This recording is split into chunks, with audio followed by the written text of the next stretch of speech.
হাজার বছর ঘুমিয়ে থাকা টাইটান আজ জেগে উঠছে। এটা কোনো দানব না, এটা ইতিহাস।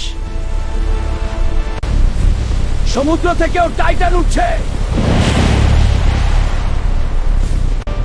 আগুনের টাইটানও জেগে উঠেছে।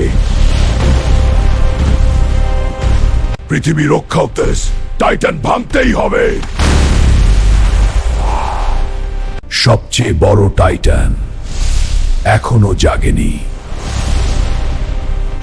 বরফের নিচে লুকিয়ে ছিল আরেক টাইটান। এটা মাটির টাইটান না, আকাশের। পৃথিবীর প্রতিটি স্থান থেকে টাইটান জেগে উঠছে। সব টাইটান একসাথে উঠছে। যেখানেই থাকো আমি আস।